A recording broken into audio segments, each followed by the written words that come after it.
si haguéssim de definir tots nosaltres una mica amb dues paraules o amb dos conceptes en quin món o en quin entorn ens movem, segurament de tota la llista se'n repetirien. Jo crec que n'hi ha dos que segurament es repetirien, no? Una és que estem en un entorn canviant, de plena transformació, i hi ha un segon element o un segon concepte que és la velocitat, no? És a dir, estem vivint moments, entorns canviants amb una velocitat bastant alta. Creiem que no és només un efecte del canvi tecnològic de les xarxes, sinó que hi ha alguna cosa més profund en tot aquest àmbit de transformació, no? Si comencem en l'àmbit personal, les relacions que tenim tant amb els més propers com pot ser les familiars o la dels amics o dels nostres entorns segurament són molt diferents de les que com les reprenem de com les repreníem fa molt temps enrere. Si anem al camp professional, hi ha transformacions importants. Abans, en qualsevol projecte, en qualsevol empresa, la informació era tresor, es guardava, s'emmagatzemava i es cuidava de no donar-la, de no repartir-la, de no compartir-la, perquè era el know-how de tot projecte i tota companyia, no? Avui en dia és el contrari. Aquella companyia que és capaç de compartir contingut és capaç també de captar nou contingut i, per tant, ser capaç de transformar-se i adaptar-se al seu entorn. Si abans el lideratge era molt més individual, era molt més unipersonal, avui en dia es parla de l'empoderament de les persones, un lideratge en xarxa i amb interdisciplinaritat entre les diferents àrees d'un mateix projecte, no? Si parlàvem abans de que un projecte madura, una empresa pot madurar en 3-5 anys, avui en dia hi ha projectes que l'any i mig, 2 anys estan plenament madurs i estan ja inclús incorporant-se a nous projectes o transformant ja el projecte original per adaptar-se a la realitat, no? Si anem a l'entorn social, en les estructures i en les organitzacions també s'està produint aquestes transformacions, segurament més lentes de les que molts voldríem, però és veritat que les estructures tenen una càrrega històrica que les fa més difícils de flexibilitzar, no? Veient tot aquest mapa i tot aquest escenari canviant, sí que veiem que es produeix sempre un cert equilibri i en alguns moments un cert desequilibri entre el que és la persona i l'entorn més social, l'individu i el comú, no? I en aquest equilibri o desequilibri el que es produeix molt sovint són situacions de tensió tant individualment com a nivell grupal o a nivell social, no? És per aquest motiu que vam pensar que tenia tot el sentit dedicar una estona avui a pensar i a reflexionar sobre el patiment personal i el reconeixement social, perquè al final totes les persones, i permetem que utilitzi la paraula, necessitem un cert reconeixement social d'allò que fem i d'allò que vivim, reconeixement o un retorn d'allò que fem, no? Era simplement una introducció, no parlaria més. Sí que abans de passar la paraula a la Begoña Román voldríem fer una síntesi, perquè el seu currículum és molt llarg i ha fet moltes coses, però sí com a presentació ressaltar les coses més importants. La Begoña Román és professora a la Facultat de Filosofia de la Universitat de Barcelona i secretària executiva d'Ethos Ramon Llull. És doctora en Filosofia per la Universitat. El seu àmbit d'especialització és l'ètica aplicada. Va obtenir el Premi Extraordinari tant quan va fer la llicenciatura com va fer el seu doctorat. És col·laboradora assídua en diferents màsters i postgraus, entre d'altres organitza el de l'Institut Borja de Bioètica. És membre del grup de recerca del Ministeri d'Educació, Cultura i Deporte que realitza el projecte Prolegòmens filosòfics i antropològics per una ètica de la societat tecnològica. Entre moltes altres publicacions voldríem destacar Tareas actuales de la bioética, Repasando la paz perpetua de Kant, Responsabilidad social de la empresa, En torno a la ètica de les organitzacions, així com molts d'altres articles i publicacions que té feta. Jo sense més passaria la paraula a la Begoña. Bona tarda, gràcies per acompanyar-me i moltes gràcies a l'àmbit Maria Corral, que ja saben que quan me demanen coses, en principi, mentre l'agenda ho permeti, a priori ja saben que és que sí, si puc aportar alguna qüestió.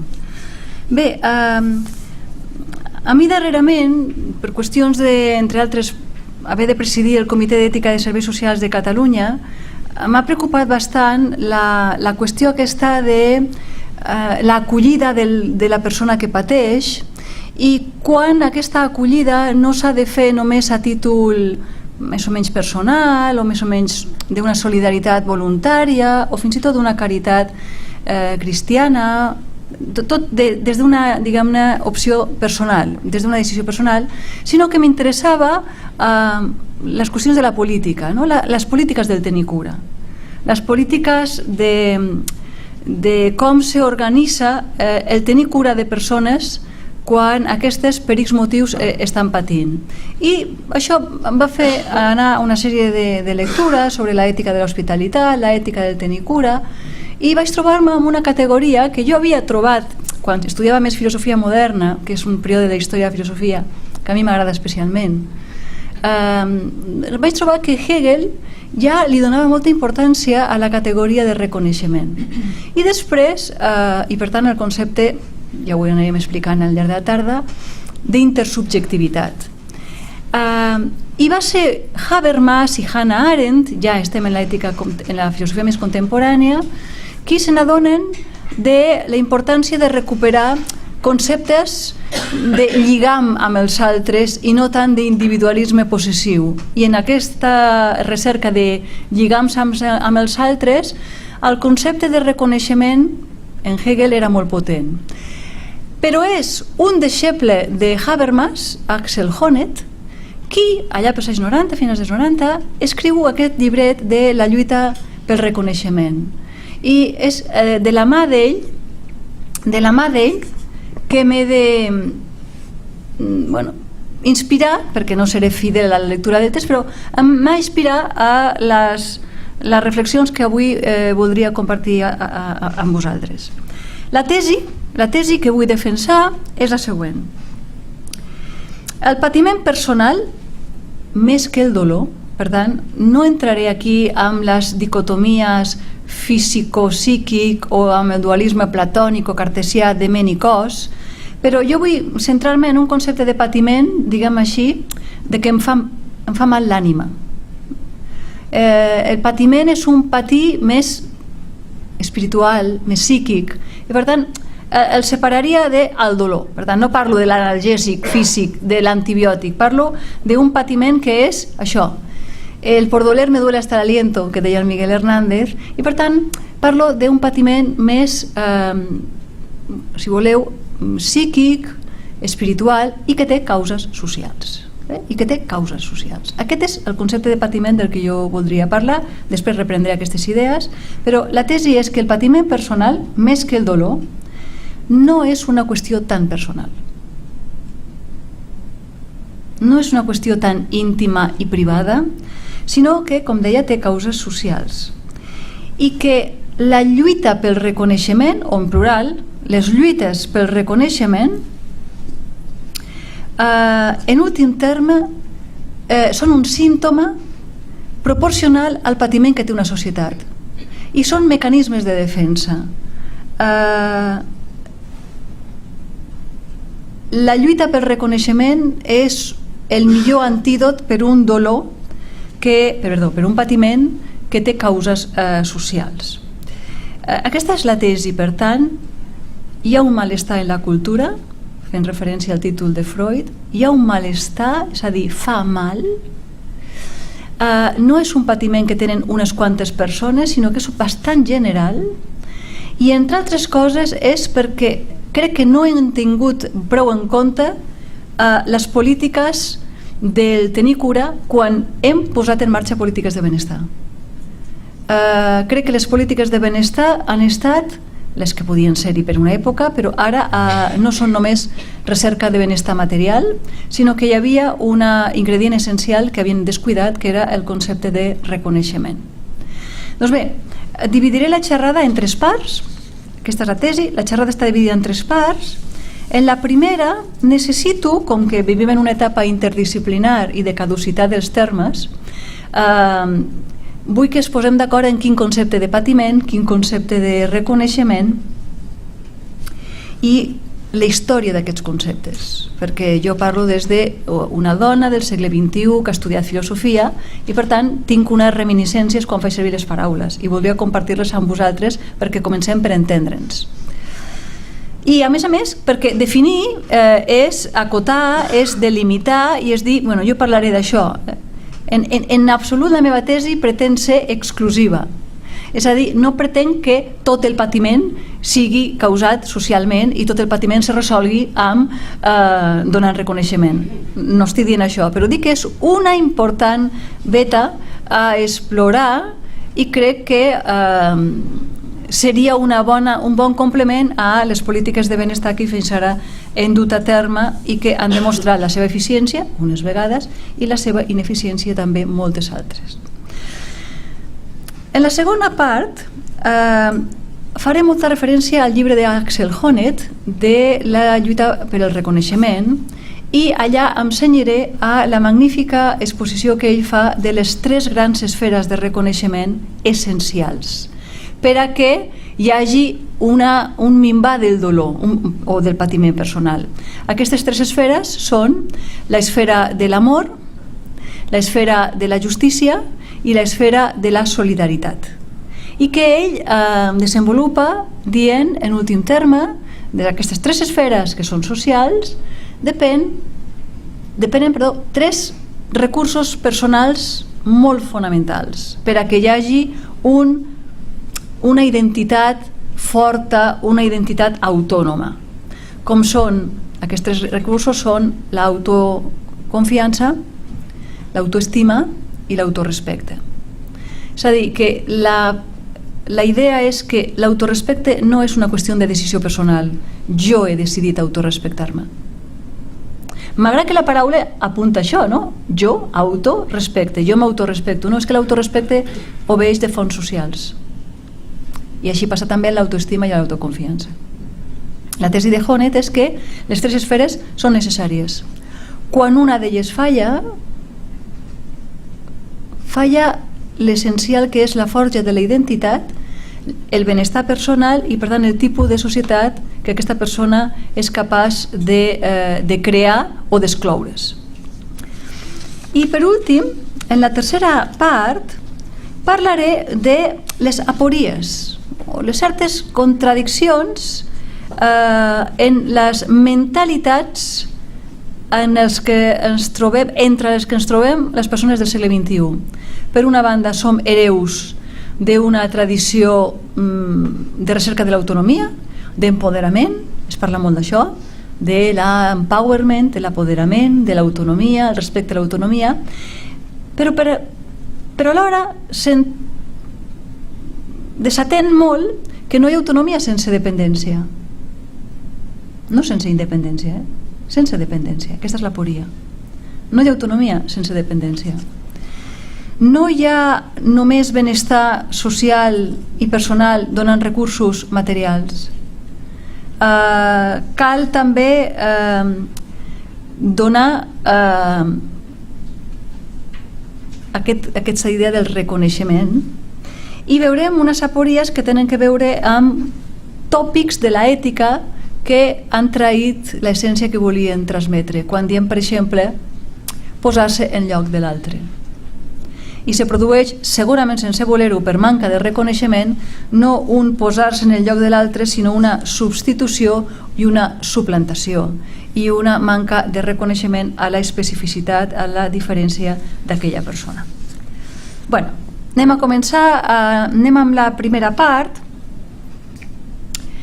La idea de fons ha dit que el patiment personal no és una qüestió personal, sinó que té fons socials. El patiment, ja he dit, no és dolor orgànic, no és només dolor orgànic, sinó que apunta més a un malestar no fisiològic, sinó, he dit, psicològic, espiritual, a un estat que fa mal. Per tant, no entrem en categories morals molt abstractes. Entenguem el malestar és que em trobo malament, estic malament, em sento malament, per tant, molt intuïtiu. Molt intuïtiu. Ja, diguem-ho així, neguit. Per tant, el patiment és aquesta sensació d'angoixa, podeu posar a servir els sinònims que vulgueu, d'angoixa, de neguit, de desassossec, i que ningú vol. Com a tot mal, és l'objecte de rebuig. Ningú vol aquest patiment. Doncs bé, jo pretenc insistir en que el patiment té components històriques i culturals. És a dir, que no tothom pateix, no només ni de la mateixa manera, ni tampoc per les mateixes coses. I que a vegades fa patir que altre no pateixi. I a vegades, per tant, que tingui una manca de compassió, per exemple. I a vegades patim per coses que no creiem que tinguin suficient entitat per fer-nos patir.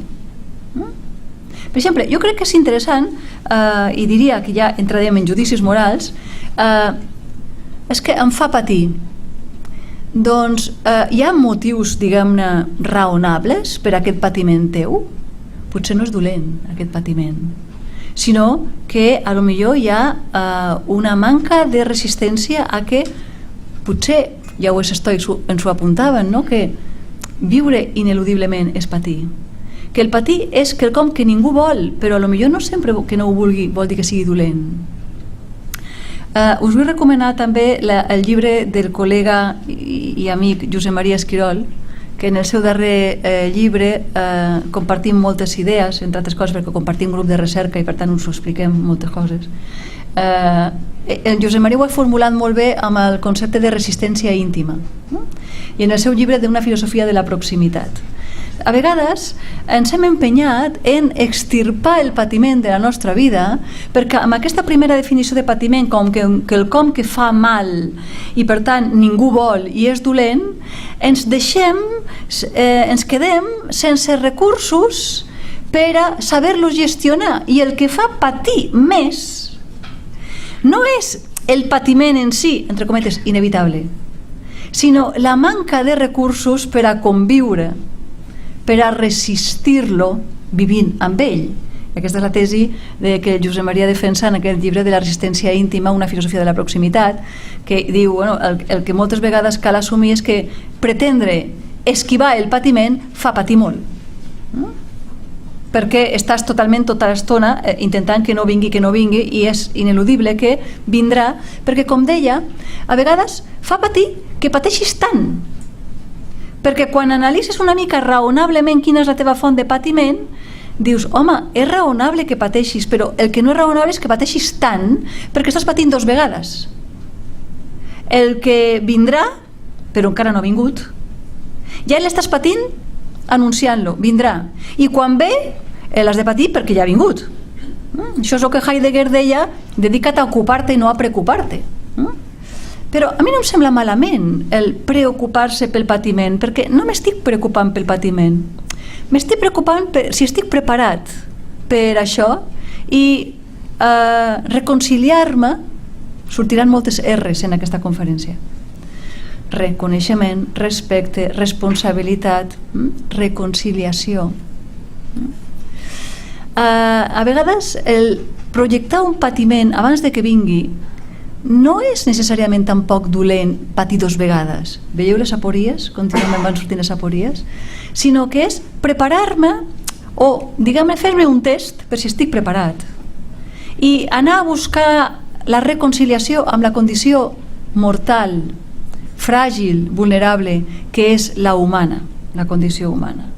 Per tant, a mi m'agradaria fer una reflexió sobre quan diem que el patiment fa mal, crea malestar, i que el malestar, el mal, és allò que ningú vol, a vegades hem de reconèixer que no es tracta d'evitar sempre el mal i de només viure en el bé, sinó que potser en el segle XXI hem de reconèixer que a vegades és un mal menor, hem de reconèixer que ens hem de reconciliar en que a vegades les expectatives venen frustrades, i per tant volia dir que el patiment té components històriques, vivencials i culturals, i que no sempre ha fet patir tant el que avui fa patir tant,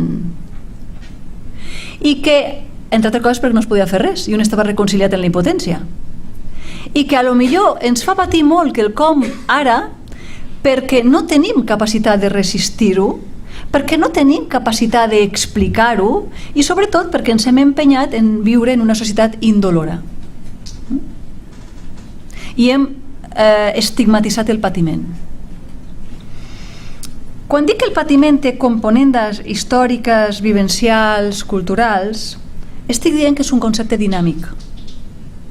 I quan dic que és un concepte dinàmic vull dir moltes coses. Vull dir que el significat de patiment, la definició és allò que fa mal, allò que genera un neguit, però el significat, allò concret que fa patir, no només canvia d'un individu a un altre, canvia també al llarg de la vida del mateix individu, perquè m'he fet fort davant d'aquell patiment i ja no em fa tan mal, o m'he acostumat a aquest patiment, o també fins i tot històricament. Fins i tot històricament, no? Quan he afirmat que és condició humana ser homo patiens, home que pateix, això ens obliga a reconèixer que ineludiblement no sempre som agents. Nosaltres ho volem fer tot, ho volem controlar tot, volem ser agents, fer. I el concepte de pacient l'hem estigmatitzat a el malalt.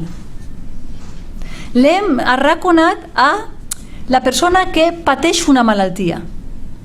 Però jo crec que el concepte de pacient, etimològicament, també vol dir aquell que és passiu perquè no s'ha de fer res. No s'ha de fer res més que acceptar-hi que no es pot fer res. I això implica un concepte que està molt malament vist, que és el de resignació. Una altra R. La resignació està molt mal vista perquè sembla que és com una certa mandra, com una manca d'empoderament, com una certa complicitat patològica. Bueno, jo crec que hi ha coses que un s'ha de resignar. Per exemple, perdoni'm, amb tots els meus respectes a molts de vostès que segur que estan en aquests tipus d'activitats i d'iniciatives com és les d'envelliment actiu. Magnífic. Però l'envelliment obligarà també a reconciliar-se amb l'envelliment. I reconciliar-se amb l'envelliment implica que tard o d'hora haurem de tenir molta paciència i acomiadar-se de que ja no ho podrem fer. I arribarà un moment en què només queda reconciliar-se amb la condició d'envelliment, perquè jo crec que és insensat anar en contra de la llei de la gravitació universal. I la llei de la gravitació universal no només diu que tot cau, sinó també hi ha lleis universals del temps i que el temps passa i que, per tant, no és qüestió de sempre estar actiu i facis la meva voluntat, agent, autònom, jo, sinó que a vegades també caldrà reconciliar-se amb la paciència, que per cert és la mare de la ciència.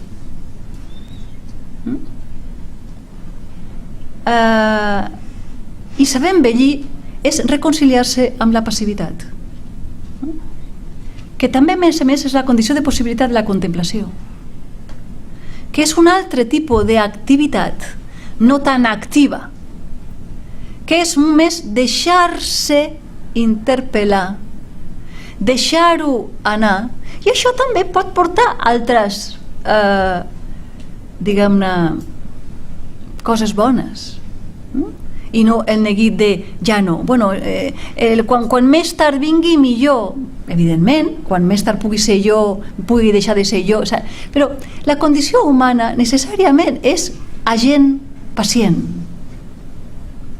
La condició humana és orgànica. Som mamífers, per a començar no neixem, ens neixen. Per a continuar, Benjalgila, que cuando nació su madre ya no estaba en casa, y van a la portera y li va dir, he nacido. En general no va així. En general és to be born, i Reingebogen, diuen els alemanys, els britànics, no? Ens neixen. Jo no faig l'acte de néixer, jo depenc dels altres per venir aquí. De manera que contra Sartre, que afirma que la persona o l'ésser humà, l'home, deia ell, per qüestió de polítiques de correcció de gènere direm les persones o l'ésser humà, la persona o l'ésser humà és un projecte que es viu subjectivament. Doncs no, es viu intersubjectivament. Intersubjectivament. Sartre és un existencialista, subratlla l'angoixa, és un existencialista francès, subratlla la consciència cartesiana. Nosaltres som hereus de la filosofia moderna, al que estem en deute, i a més li agraïm molt. Però en aquest aspecte d'haver subratllat massa la subjectivitat i l'agència i el projecte, això es generava angoixa, potser perquè no s'havien reconciliat en el que intentava dir de som orgànics, mamífers, és a dir, socials i dependents, és a dir, fràgils, vulnerables, necessitats de cura. I per cert, no només quan estem malalts. Necessitats de cura no només quan ens fallen les forces. Quan dic que som mamífers, vull dir, com deia la Mafalda, que volem mimitos, no? Ser acaronats. I d'ahir ve comprendre més que entendre. Comprendre vol dir abraçar, vol dir acollir. Doncs resulta que som éssers necessitats de cura no només quan ens fallen les forces, quan ens fem grans, quan estem malalts, quan cal reconciliar-se en algunes coses esporàdiques, però que lo normal és estar sa, potent i prepotent, sinó que som éssers necessitats de cura tota l'estona. Un no faria res si no hi hagués algú que s'ho reconegués. No és només una autocomplaença el que un va buscant, està content en si mateix. Tampoc és l'admiració dels altres i, per tant, la vanitat de vanitats, oh, que bo que és, o que bona persona, o que magnífic. No, anem pidolant estimació. Anem pidolant ser estimats. I, per tant, fins i tot, el que vol impressionar a un altre està apories, reconeixent, el nostre grup de recerca es diu apories per alguna cosa, perquè ens agraden molt, perquè ens agraden molt aquestes contradiccions. Resulta que el grup de recerca de la facultat, dic, quan anem buscant l'admiració de l'altre, quan anem buscant fins i tot impressionar l'altre i demostrar tot el nostre poderío com una pau real, no? Com un pavo real, un gall d'aquests, no sé com es diu això, gall indi, però el real, el real. Paó. És que l'altre és el raser, no? El vulgaret, no? Despleguem tot l'encant, perquè volem seduir, volem persuadir, volem portar l'altre. Sí, molt bé, però al final el que demostres és la teva necessitat de l'altre. Jo crec, per tant, que el que fa patir és no acceptar la condició humana de pacient, de que el normal no és estar pletòric, autonòmic i no necessitar res mai ningú, sinó crec que el que fa patir és negar que no és així, que lo normal és saber-se necessitat. Fins i tot quan sóc autònom necessito que l'altre reconegui la meva autonomia. I a més som éssers, i això m'agrada subratllar-ho, que com els altres éssers vius som orgànics, com els altres éssers vius som dependents, som vulnerables, feribles, però l'específic de l'ésser humà, no només de l'ésser humà, perquè crec que hi ha animals que també tenen expectatives, esperen que vingui l'amo i el reconegui que ha fet molt bé la pirueta o així, però l'específic de l'ésser humà és que més que wait, esperar en anglès, hope, no? Té esperances i expectatives. És a dir, sempre espera quelcom dels altres.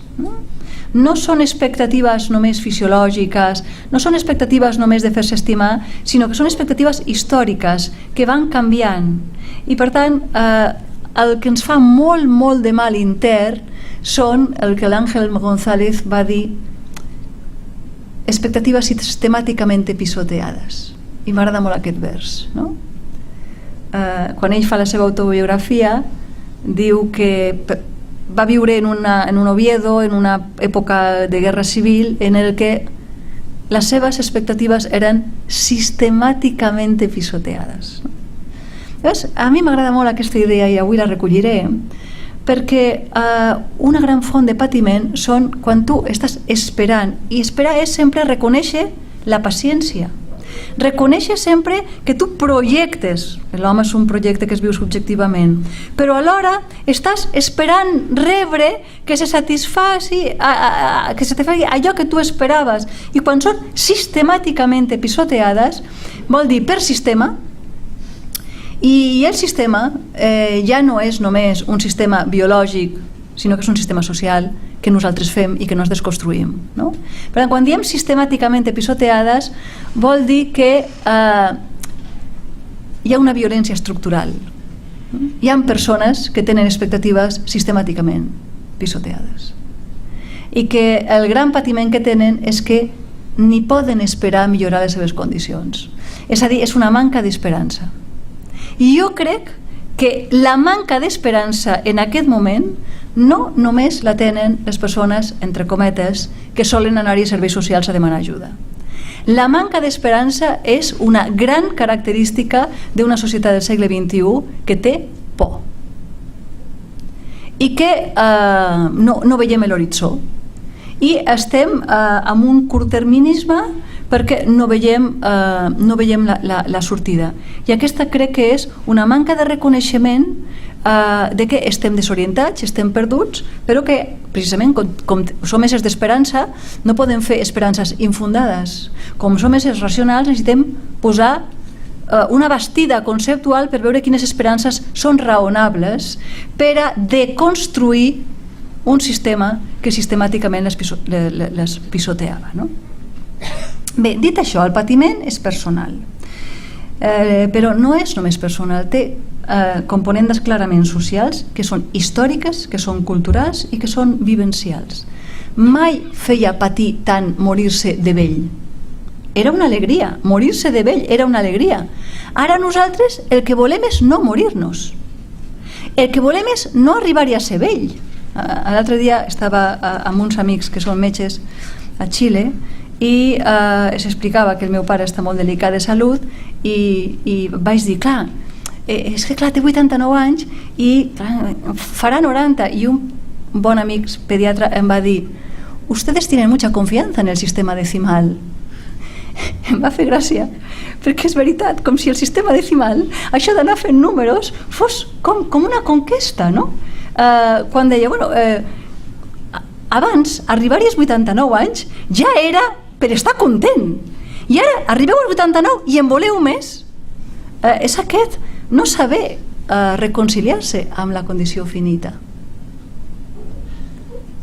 I volem més i més, però no més canvi, no, vull quedar-me com estic, és a dir, vull aturar la història. I ja sabem que el Fukuyama i el fi de la història porta coses molt dolentes. Vull anar contra el temps, quan la condició humana, ja ho va dir magníficament Heidegger, és ser en el temps, ser temps. No és una coordenada apèndix que em puc treure i continuar funcionant com un apèndix fisiològic. Potser valdria la pena pensar quin patiment ve per no estar reconciliat amb una condició humana. Per tant, jo crec que el patiment és constitutiu dels éssers humans. És constitutiu dels éssers humans. I un ésser humà que deixés de patir no seria humà. Però hi ha patiments que sí que vull esquivar-li, que sí que vull evitar-li. Per això aquí ve la complexitat. Quin patiment és inevitable i és bo que el tinguem perquè ens diu que res humà és sensit diferent? I quin patiment sí que és evitable perquè es deu a una manca de reconeixement?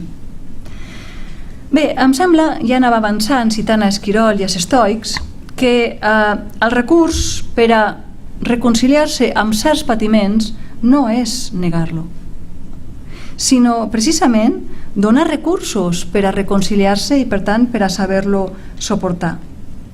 Es tracta per tant de trobar aquella resposta a les tres preguntes que Bertrand Russell resumia molt bé en Sobre la felicitat, no?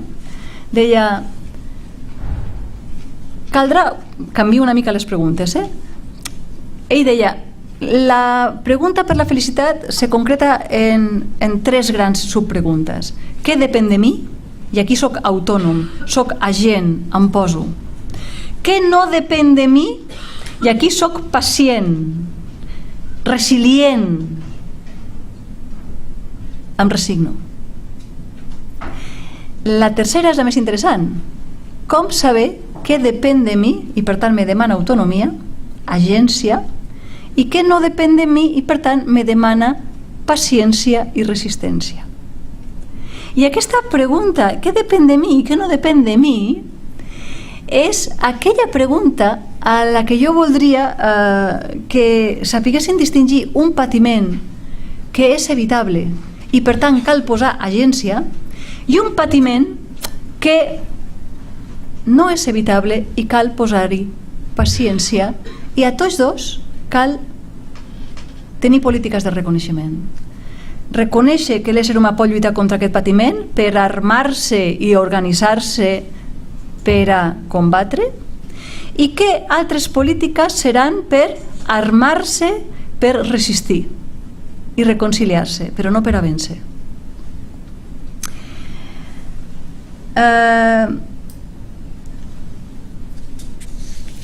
Dit això, vaig entrar-hi ara amb la categoria del reconeixement. Tot i que voldria ara cenyir-me molt a el patiment per nosaltres, les persones que estem aquí, que podem venir a una conferència, a una sala agradable, que tenim una ciutat que té centres culturals, fundacions que se preocupen i s'ocupen de millorar la qualitat del nostre intel·lecte i de la nostra vida. Per tant, parlaré del patiment de nosaltres. No parlaré del patiment de refugiats, no parlaré que tenen molts motius per estar patint realment, fins i tot, d'estar-hi sense llar. Parlaré del patiment nostre, perquè és una cosa molt propera. Parlaré del patiment nostre. Però no perquè me sigui en absolut indiferent l'altre patiment, sinó perquè sigui més propera la reflexió.